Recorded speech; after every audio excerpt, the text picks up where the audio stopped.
The peace of a local apartment complex shattered by the sound of gunfire, and tonight 2 women are in the hospital. This is a story we first brought you in our newscast at 6. And tonight we are learning more about the victims and the suspect. Here with those details is Andrew Keller live in Grand Blanc. Andrew. A little more than a half an hour ago, police cleared the scene, and you can see that flowers and candles have been placed on the steps of the leasing office here at Grand Oaks Apartments for the 2 victims. Tonight, there are still a lot of questions exactly about what happened here, who the shooter is, what the motive was, but we do know the women, the victims, 2 women, the victims, are fighting for their lives tonight. Police tape cordoned off the leasing office at Grand Oak Apartments in Grand Blanc. Residents looked on as the crime lab was busy collecting evidence. Shocked, their peace was shattered by gun violence this afternoon. This is devastating to everybody. What affects one affects us all. Yeah, it's totally unexpected. Grand Blanc police say a shooter opened fire at the complex around 3:30 this afternoon, striking 2 women. Chief Brian Leip says he believes the victims are employees. Both are fighting for their lives tonight at Hurley Medical Center. We do believe there's some witnesses present in the building. Like I said, we do have witnesses that were in the building or in the immediate vicinity that we are questioning this time. The chief says 1 woman is in custody, and they're calling her a person of interest. For this type of activity or incident to happen here in Grand Blanc is highly unusual, it's very sad when it does occur.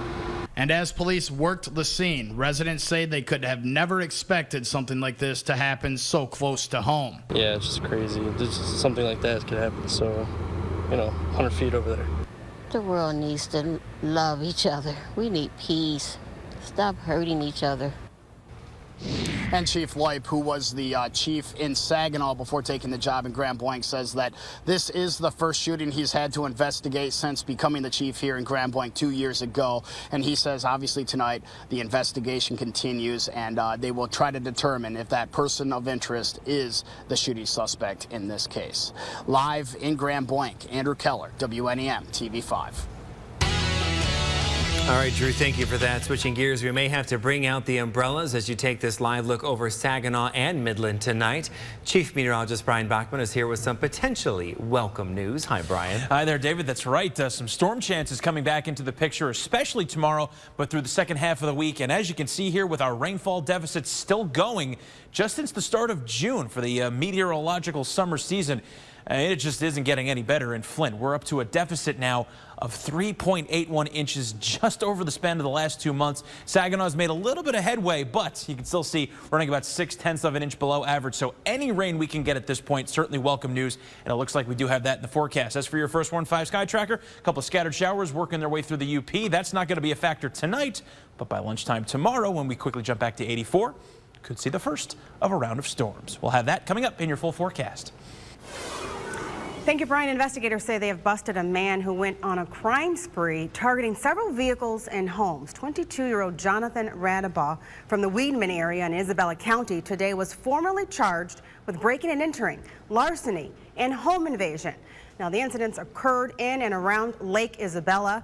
Investigators say 7 vehicles, 2 houses, and 1 garage were entered or broken into. Well, a major step taken toward a project that could bring more foot traffic to a local business district. A building that stood vacant for years has bitten the dust to help transform the area into a farmer's market. Cameron Riddle joins us in downtown Saginaw with more. Cameron. Well, David, as the old Firestone building literally goes to pieces, the pieces of the new farmers market are all coming together. This week, the old Firestone building was torn down to make way for the new farmers market, which will feature indoor and outdoor areas. I talked with Gabe and Gretchen Augustine, who live in the Bancroft apartment building, which overlooks the new farmers market site. They say they have an appreciation for old buildings like the one that was torn down, but say the revitalization of downtown makes its demolition worth it. You know, we love old buildings, so it's sort of sad to see it go, but on the other hand, it's good for the change and the building up of the new downtown. I watched it go down, and so I'm happy because our apartment overlooks the river, so now we have kind of like a new river view, so that was really neat. And that new farmers market will come in two phases. The first, the outdoor portion, is scheduled to be open in spring of 2017. The second, the indoor portion, is scheduled to be open later in the year, hopefully just in time before that winter weather arrives. Reporting in downtown Saginaw, Cameron Riddle, WNEM-TV5 News. All right, Cameron, thank you. In the effort to build up the farmers market, getting some help just a few blocks from where the Firestone building came down. This was one of the attractions at First Merit Event Park, which hosted a taste of the Great Lakes Bay. It featured the culinary specialties of local restaurants, and the money raised benefits the farmers market. Well, full house for voter information night at Carlton Middle School in Saginaw County. One of the biggest races this year is the one for sheriff. The candidates, right there on your screen here, include incumbent William Federspiel, former Undersheriff Robert Carl, retired Sheriff's Captain William Gutzwiller, and former Buena Vista Police Chief Brian Booker. Now, two of them used to work for Federspiel and have very different reasons for why they should win. Right now we have a sheriff that likes to spend money wildly on unnecessary things. Different colored patrol cars, different colored uniforms. There's a better way. I came up through the ranks at the sheriff's office from a reserve deputy all the way through corrections, through law enforcement, and then up as number 3 in command when I retired out. And the other challenger says he's also battle tested and has no ties to the sheriff's department. I have been a police chief. I have been in front of those arrows. I have had to deal with fiscal situations, critical situations in Saginaw County. Now, Federspiel was not at the forum, saying he had a previous commitment with the Kiwanis Club. Our own Frank Turner and Meg McLeod moderated that event.